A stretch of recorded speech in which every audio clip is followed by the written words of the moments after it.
So today we're looking at the Nipogi Ryzen 5500U mini computer. Now the SSD is there just to give you a bit of an idea of the scale of this device, but also because I'm going to upgrade it and have that one in. Now this device is available on Amazon. It's around, well, it retails for £400, but you often get a £120 to £100 voucher off it. It is very plasticky, I will say that, the offset. It does have dual LAN. Now you will see it kind of misadvertised a little bit saying it's dual gigabit. It's not. In fact, you've actually got 1 gigabit and one 2.5. You've also got a HDMI, which is I believe 2.1, and a DisplayPort, which is 1.4. With 2 additional USBs at the rear, you then have 2 additional ones at the front with an audio jack and also a USB Type-C. Now, let's get onto the actual device itself. I'll show you how light it is at the moment. The one annoyance I have is the power button is there, so quite often if you lean on the device or happen to put your hand across it, you can power it off quite easily. The actual weight of the device, if I just bring my scales in, I'll show you how light this actually is.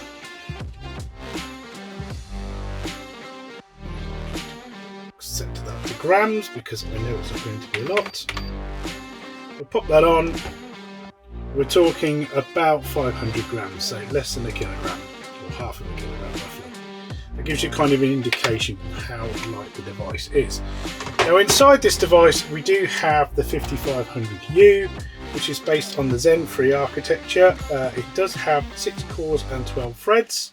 It does also have a graphical core in here with a frequency of 1800 megahertz.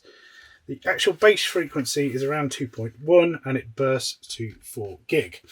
So this would be potentially capable of gaming, which is one of the things I'm going to test it for. Now, I originally bought this device to go in my home lab. The idea was to actually run this as part of my home lab setup in a cluster. But I'll be honest, because of this device, I decided it'd be better to actually use it as a kind of business slash gaming slash streaming device, really. I've seen a few people mention in like forums and stuff that they've actually used this to be a streaming PC, which it is more than capable of doing.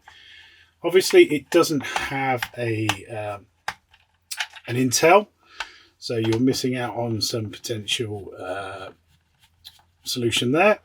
But just to do the upgrade, basically we can undo these 4 screws and I'll kind of show you under the hood. It does have a VESA mount as well, these 2 bits here, so we can VESA mount these.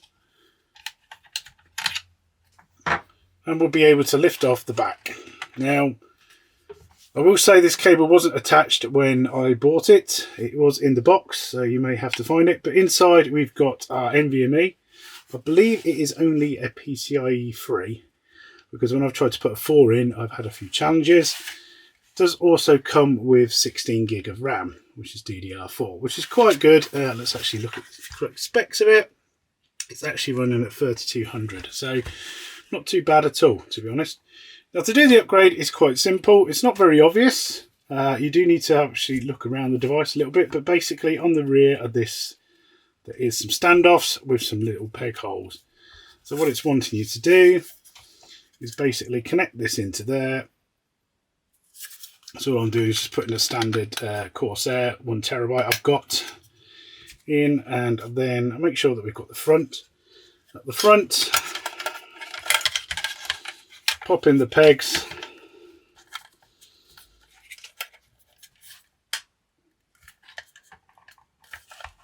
It should just snap in. It's a bit tighter than you'd like. You need to go the other way actually, so you need to go with that bottom end first, and then it should snap in, and there you go, it's now aligned. There's the front,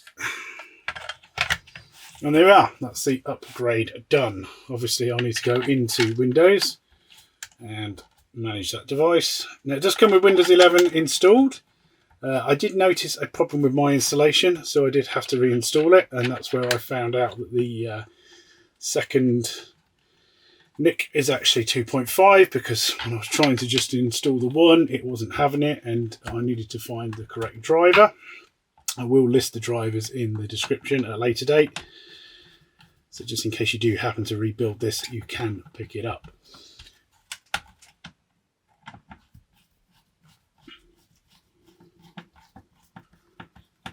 So, I mean, we're talking a £300 device here. What is it capable of running? Let's have a look at some of the Geekbench and CPU scores.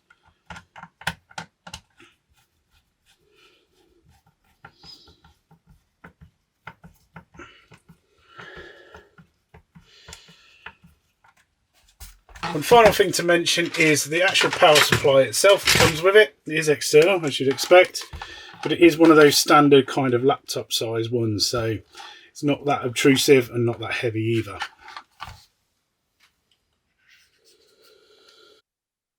Okay, so just having a look at the situation with regarding the drive inside. Now, I did believe it was a Gen 3, and I just wanted to run Crystal benchmark against it to pretty much prove what I expected. And yes, 100% is Gen 3. Now, when I tried to put a Gen 4 in, as I mentioned earlier, I did have a few problems where the operating system would just crash. So I'm just going to assume that the actual support for this device is not going to be top end. But then again, you know, we're talking about a £300 machine here. So realistically, you know, it wasn't intended to be used for gaming. I just wanted to kind of test out the possibility and feasibility of running it for games. But that being said, actually just as a general day-to-day machine, this is absolutely fantastic. It kind of does run pretty much everything you throw at it.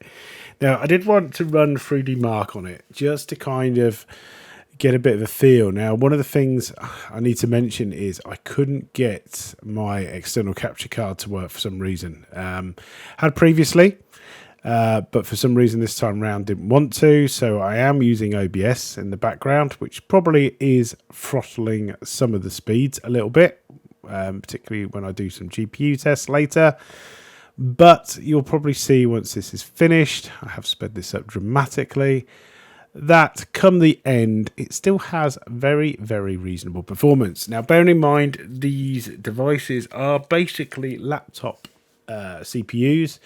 They are kind of laptop motherboards as well when you think about it, because of the size of them. They kind of are very bespoke. But I mean, that's, you know, that's not a bad score. I mean, I have scored higher with this as well. So like I said, when I'm not using OBS to capture, the gains are probably only around somewhere between 5 and 10%. But bearing in mind, this is only running at 15 watts. And you'll see that when I get onto some game footage.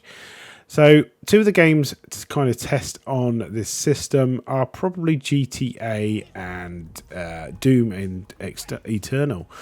The reason being is, to be honest, running these at 1080p is kind of what most people look to try and achieve when they're looking for kind of budget gaming. Now, I have got this on high settings, so I'm deliberately trying to push this a little bit. You will notice that I kind of do average around the kind of 30 frames per second. But bearing in mind, you know, if you've ever played this on console, you're probably locked to that anyway. It does definitely peak a little bit, goes a bit higher, but also does have some lows in there as well. But, you know, it was absolutely perfectly fine to play. Didn't really cause me any challenges. And bearing in mind, like I said, this is on high out the box, the kind of recommended settings. I didn't actually change anything. So I think there's a lot more to be gained out of this when we do a little bit of further configuration, maybe dropping some bits down to medium, maybe using FX AA to kind of push some of the, you know, kind of performance a little bit more out of this. But you will notice the CPU is just running at 15 watts, which is absolutely insane. When you think about the gaming performance I'm actually getting out of this from a small device, is pretty impressive. Albeit, obviously, like I said, I'm only running at 1080p. You can see the GPU getting fairly hot and the CPU, but it isn't audible at all. To be honest, this thing is pretty much silent. The only time you generally hear it is when it ramps up, and it ramps up very quickly just to Usually on boot up for a few split seconds, and I'll be honest, it's no louder than a kettle boiling if you're standing in the other room.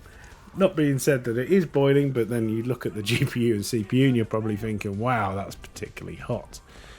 You wouldn't notice it to touch the case, to be honest. It is very plasticky, but the good thing is it does seem to, exhaust that temperature fairly well. So yeah, I mean, GTA, it's running perfectly fine.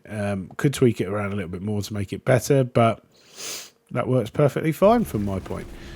Same with Doom Eternal, really, to be honest. And again, another good kind of game to kind of push this a little bit. It's not particularly graphics intensive, but it does tend to use the CPU a little bit more, as you can see. It is certainly running a lot hotter this time round. Again, though, is it thermal throttling? Potentially. Could there be more to be gained out of this? Yeah, I would say so. I think there's some settings in the BIOS that you can change that may allow you to kind of push that 15 watt TDP up. I've got a feeling I may have locked it, so that probably explains why it's not moving over that stage. I think it does have the ability to kind of push to around 25, albeit it is only a 15 watt TDP CPU, but I've definitely seen some additional performance out of this device. But yeah, again, it would run perfectly fine for a kind of small gaming machine. Absolutely fine. And another way to look at it is maybe using something like Parsec and having this as a streaming PC when you're offloading to the main device would probably be even more beneficial.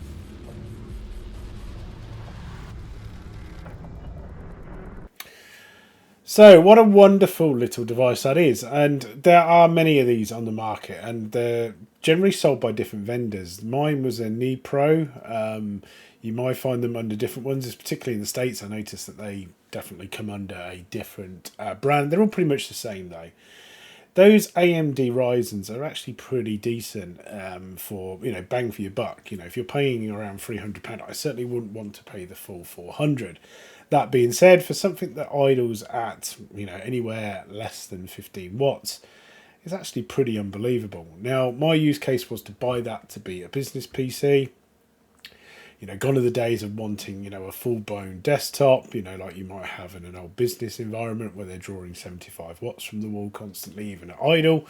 I wanted something that could just sit there, run very silently, potentially mount to the back of the monitor, and then just have those available when you need them. Now, the great thing is with this, because it's got that APU in there, it does have a lot more performance than we're letting on. So, from my point, it was really good to actually just connect that in, give it a run, and various other things. Now, if you kind of compare that to other devices around that side, B-Link offer very similar. You might see stuff like Minis Forum, etc. But there's absolutely nothing wrong with this. Now, I wouldn't buy this one particularly to run as a primary gaming machine, but it might work as a very good media center. I've seen people buy them to use as streaming machines because if you think of the small footprint they've got and also the low power draw, they would be absolutely superb to do that kind of activity. Would I buy another one? I certainly will, so I'm going to be keeping my eye on the market. I'm particularly really now interested in the latest gen of Ryzen, so when we get the 700 series or 7000 series, for example, what can I get for my for my buck? For that will be really interesting. If you have liked this review, please hit the like and subscribe, and I will see you next time.